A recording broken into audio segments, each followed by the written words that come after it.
Now what will it be? Death or exile?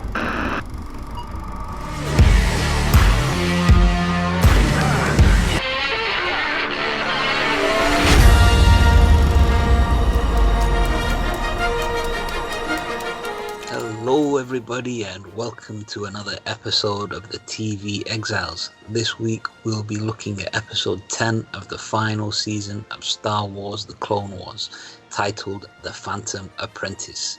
My name is Chris, and as usual, joining me for this review is fellow Star Wars enthusiast, the Phantom Apprentice of all Phantom Apprentices, Brandon.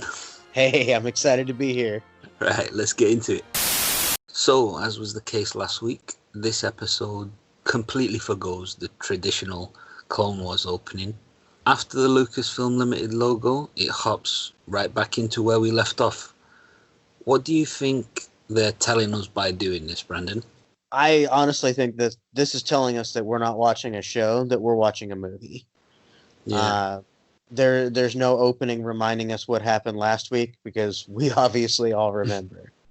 But there's never been more of a moment of feeling that this is a movie split up into 4 parts than right now, because it literally picks up the second that the last episode ended.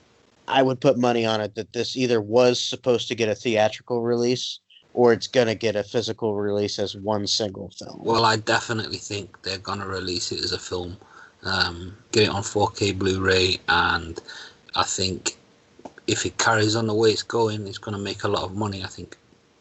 Yeah. Give me a 4K Steelbook. I'm ready to go. Definitely. Take my money. So it's apparent that the events of this arc are kind of happening concurrently with Revenge of the Sith, kind of weaving in and out of that storyline. How do you feel that the show is doing with informing the audience of where exactly we are in that timeline? It's balancing itself very, very well, because it's telling its own story.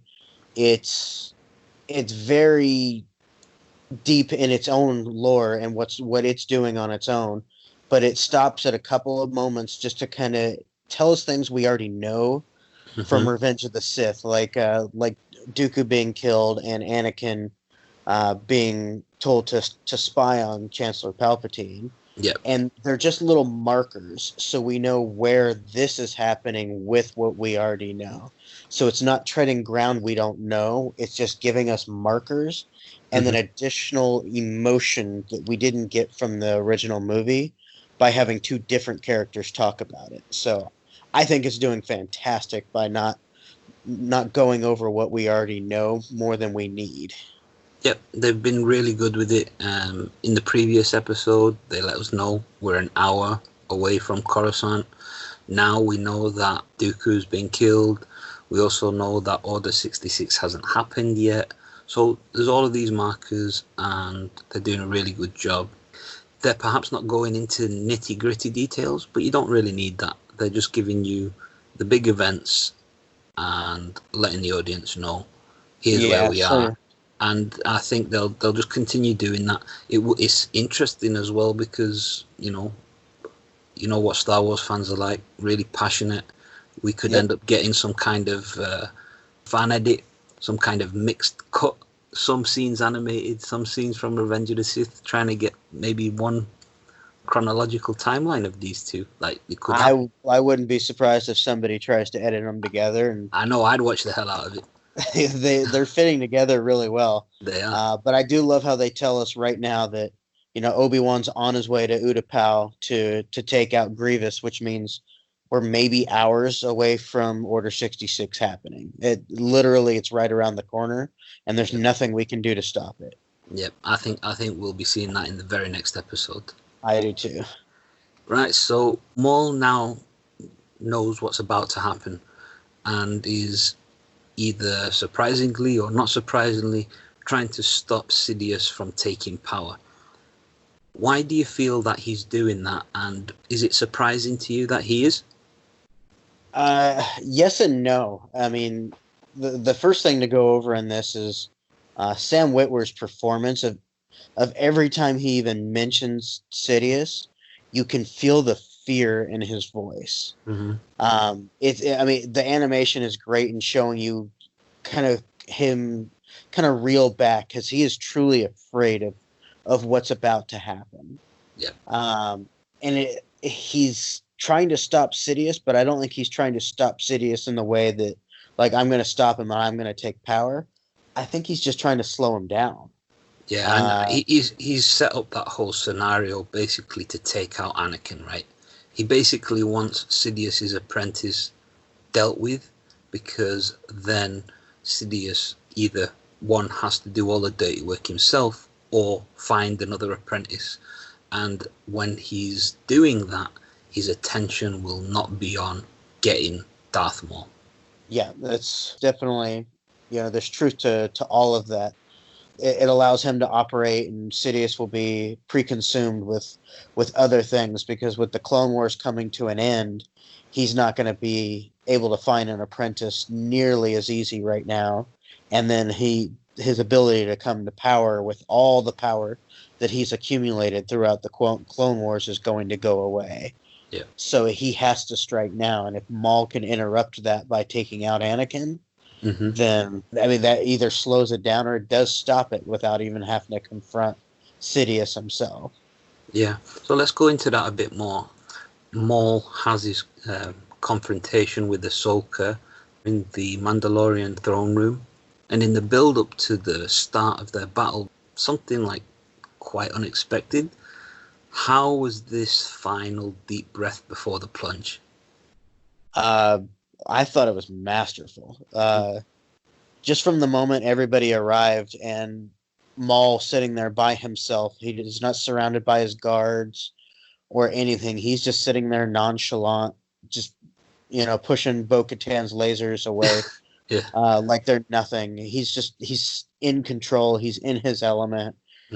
And it was really, really, really well done from multiple standpoints, and the way he just excuses the clones and then excuses Bo-Katan, and it's just calm when he's like, yeah, don't worry about us, we'll be fine. Yeah. So he can talk to Ahsoka on her own. It was wonderful dialogue. Yeah, and specifically with what they discussed, what did you feel about that? Shocking that obviously he confronts Ahsoka and asks for her help, but I was surprised that she almost was ready to accept it. I mean, she was ready. She did accept it, didn't she? Yeah. And it was just on the condition that she could ask that question, which was, what did he want with Anakin? And that's when the truth came out. And again, that whole confrontation between the two was calm until he essentially threatened her master, or her friend, and said something she didn't want to hear or didn't want to believe. And he believes it wholeheartedly, and she doesn't think it's possible. Yeah, I mean, there was a real good dynamic there of him telling her how they're kind of similar. Like, he was rejected by his master, and he was basically just used by his master. Ahsoka, although she left of her own free will from the Jedi Council, it was the hypocrisy of the Jedi Council that led her to do that. She was just basically a piece that was used and spat out by this system, this corrupt system in many ways. Some really cool thematic elements to that whole discussion. And then we have some incredible cinematography. So I'm thinking specifically about the shot of when the pane of glass shatters when they're facing up to each other. You can feel the tension because everything slows down. You see these shards of glass going across between them. It's just a really powerful moment, letting you know that shit's about to go down.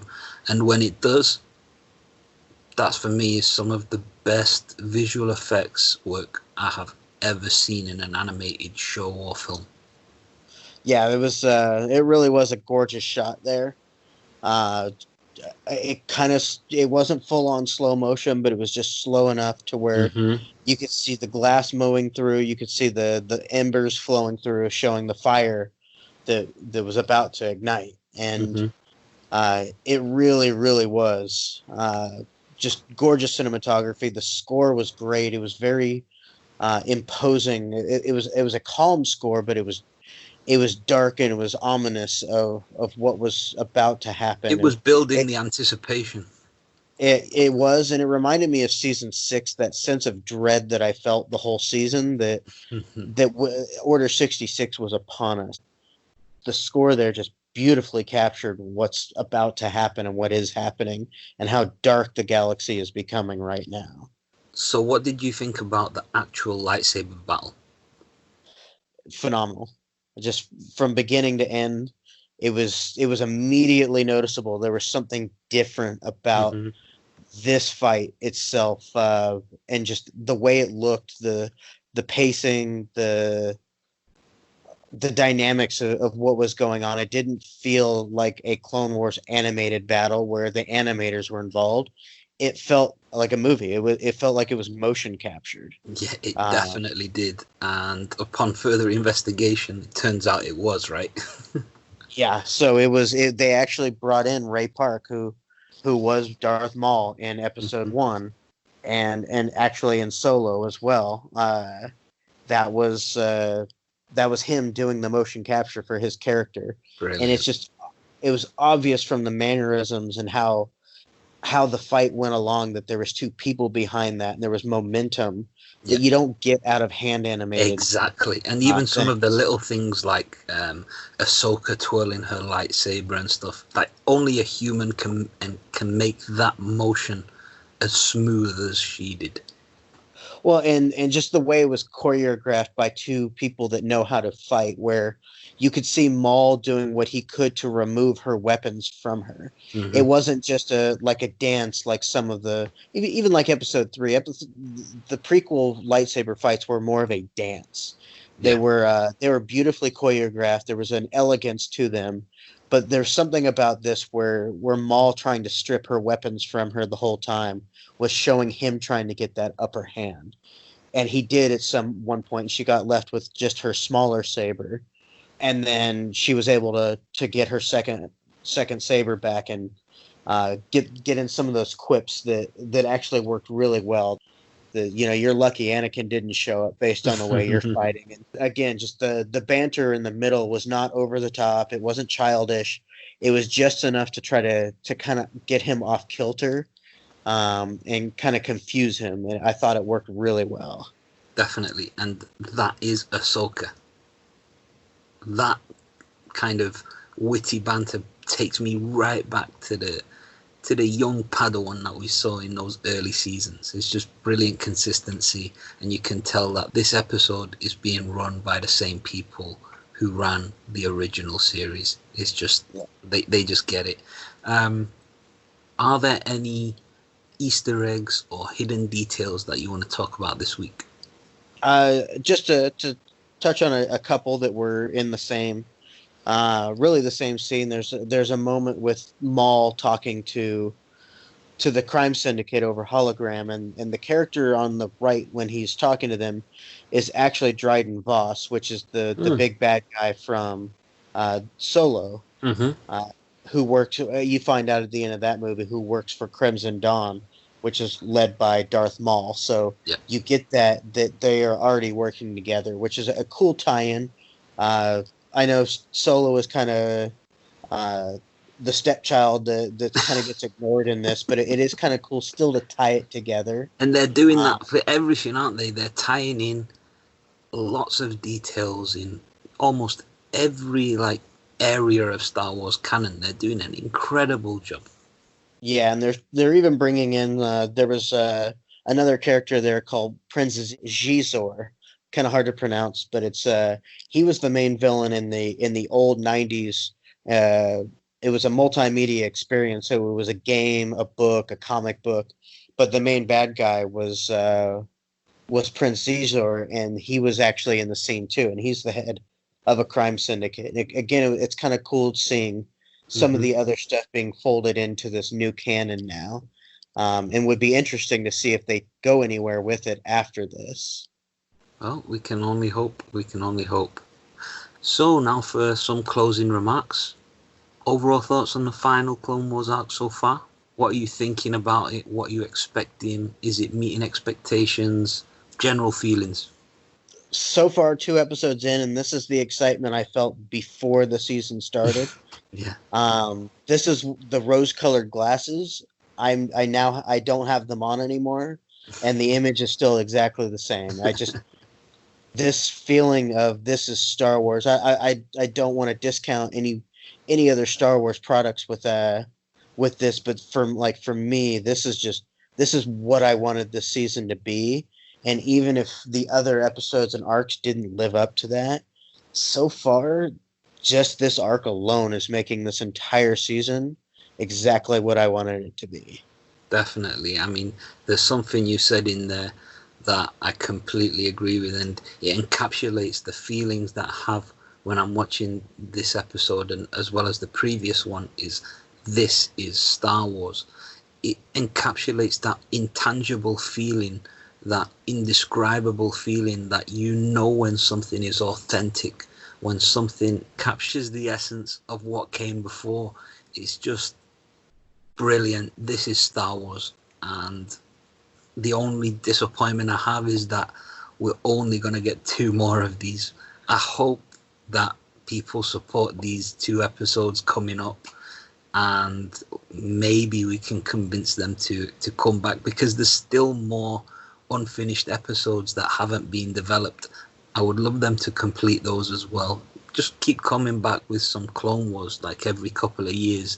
Make us a few Clone Wars films. Like, don't let this be the end, because this show, from its history all the way back from season 1 to these 2 episodes, are just perfect, and we need more of it, because I don't see us getting much more of this quality in other areas of Star Wars. So let's hope that we can get more of this.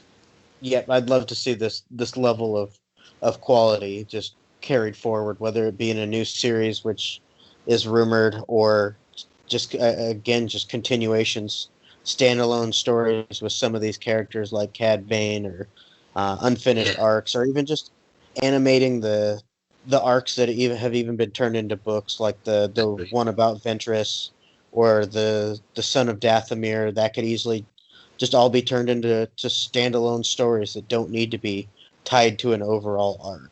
Completely agree. Right, well, luckily it's not over yet. We're going to discuss the next episode next week. And why don't you let the good people know where they can talk about these last 2 episodes with you and get hyped for the next one? You can find me on Twitter at @the_meatball_84. Thank you, Brandon. And I'm Chris. You can find me on Ronaldo7 on Twitter. And until next time, stay exiled.